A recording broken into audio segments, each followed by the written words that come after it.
It's so easy as an editor to feel lost, not knowing how to improve your edits. Does it need more in-depth sound design, a more engaging story, extra graphics or effects? Does it need to be faster cut? And even once you've identified the problem, how are you actually going to implement and change that? To make it even worse, you see so many editors online creating actual pieces of art. And you just feel like, how am I ever going to be able to do this? But what if you could ask those video editors how they did it and what tips they would give you to improve as an editor? That's what I'm doing today, DMing as many video editors and creators to get tips to give to you guys.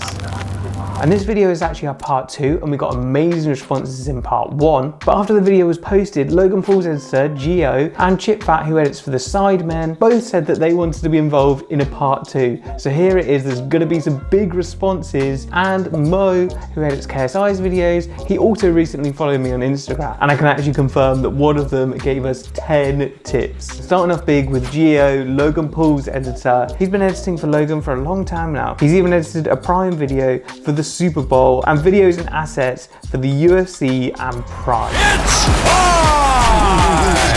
And he said, always watch back your final edits with fresh and rested eyes. Tiredness can sometimes blind us, and if we have been working on an edit for hours, we often miss the simple tweaks that can make a good video a great video. I encourage all editors to take a night away from an edit before final delivery and watch it back. You'd be surprised at how differently you see it. This is so true. I completely agree. So many times I've been working really hard on an edit, I can't solve a problem, and then I just end up going to bed, sleep on it, and then in the morning with fresh eyes, you're like, oh, and you can't believe how you didn't see the solution to your problems. Next we have Victor, who is head of content for The Sidemen. We all know The Sidemen channel is absolutely smashing it with millions of views every single day, and Victor is a massive part of that success, creating 7 rules that The Sidemen use internally, and here are his 2 favorite rules that he's revealed for us. The 85 rule, getting quickly to 85% is much better than slowly making something 99% great. Nothing is ever 100%, perfection cripples you.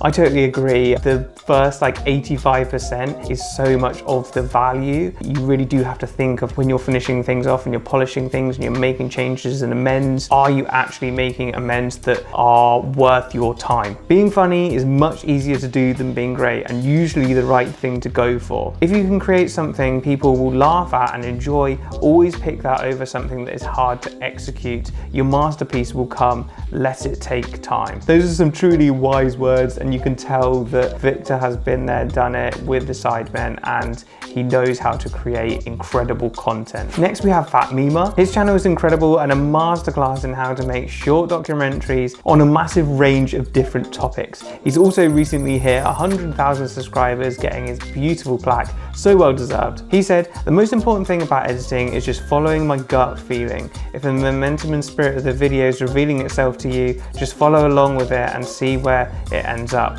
without questioning yourself, and also just allowing yourself the permission to try stuff. There's no rules to editing, so make it fun. And also making it fun, you're going to carry on and edit more if you enjoy it. And next is Patrick Tomaso. He has an amazing YouTube channel talking about cinema and film in such depth. He said, I suppose my tip would be something like edit before you edit, meaning do prep and planning so the edit is actually the fastest part of the process. I love that phrase, edit before you edit. And this is also backed up by Bivo, who is a filmmaker who's worked with UFC star Paddy the Baddy. And he said, planning every shot and making sure you know exactly what you need to shoot and how to shoot it before editing is what made the biggest difference for me. Not turning up and just shooting B-roll and hoping it worked. And it just shows how important this is, because 2 of the creators and editors that I've reached out to have both said this. Sound Duck Film is such a great YouTube channel with close to 1 million subscribers for learning motion graphics and taking your animation to the next level. And he said, get to the point to avoid wasting people's time.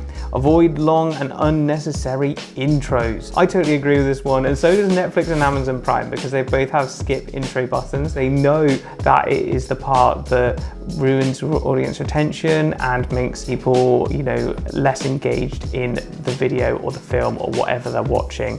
So try and make your intros as short as possible, because unfortunately YouTube doesn't have a skip intro button. Tony Santos is also a great YouTuber YouTuber and editor, with a YouTube channel bringing such great insights from the best editors around. This was his advice: focus on getting 1% better every day, no matter how small the improvement is. For example, first focusing on learning how to cut down A-roll, next close your eyes and listen to it. If it doesn't sound fluid, learn how to fix that. After 1 year of 1% improvements, you will be 37 times better than you were last year. And this is so true. I feel like everything in your life, you know, if you looked back 10 years, you'd be like, wow, how did I get to where I am today? But you've done it all through little 1% improvements, changing small things here and there. And if you look at the big end goal of where you want to be, of an editor earning 10 grand a month maybe, for someone who hasn't started editing, that is a massive goal and might seem very scary and not achievable. But it is very achievable when you do it through 1% small improvements every single day. In my journey as a video editor, there's never been these huge changes where I've made like massive progress over a couple of days. And then that brings me on to Mo, KSI's editor, and he works with KSI, probably the biggest creator in the UK, on a daily basis, whether it's with his Reddit videos or streaming, and he's worked with him for many, many years. So Mo definitely knows how to make it as an editor. And Mo has actually been so kind as to give us 10 whole tips. I only asked for one, but he was like, no, here's 10. We love to see it. What an absolute hero. Let me get into the first one. Sort your files, keep your files organized so you can find them easily. Now this one actually came up on the part 1 of DMing editors, so we know this is a tip that you need to do, and it's not big, it's not pretty, it's not flashy, but it's going to make the difference, and you're going to be able to just concentrate on editing, not concentrating on where are my files gone. Learn shortcuts, get good with keyboard shortcuts for quicker editing. Plan ahead, use a storyboard to plan your videos before editing. Very similar again to edit before you edit. Smooth transitions, make transitions between clips seamless. This will mean that you have less time for people to click off because they're not going to be taken out of the video by some kind of effect that they're like, oh wow, that's some editing there, and they're not thinking about the story. Our job as an editor is to almost be unnoticed. Fix colors, learn to tweak colors for better visuals. Again, this is going to make the edit more seamless because people aren't going to realize that, oh, his skin's gone from pink to orange. So just making sure that the colors are always corrected so there's not anything that's going to disengage a viewer. Cut in motion, edit during momentum for smooth transitions. Smoothness is so key in an edit, and you want to make your videos as smooth as possible. Backup often, regularly save backups to avoid losing your work. Again, not a glamorous one, but one that is going to save you so much when you actually need it. A lot of the time backing up can seem a bit pointless because, oh, when is it going to come in useful?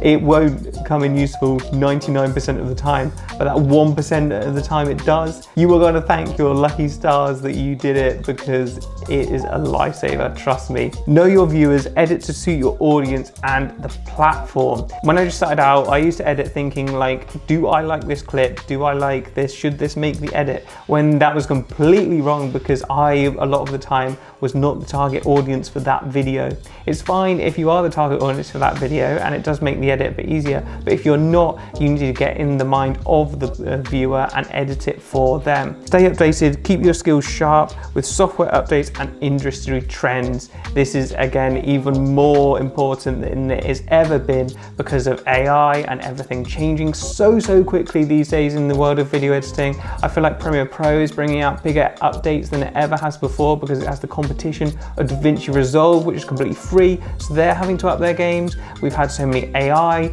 programs. You can now remove background sound so much easier. You can now remove music so much easier from audio. We've got content aware fill, and we need to stay up to date with this, else we're going to get left behind and clients are going to want these AI programs used in their edits, and we're not going to know how to do them unless we keep up to date. So it's so important that you do that.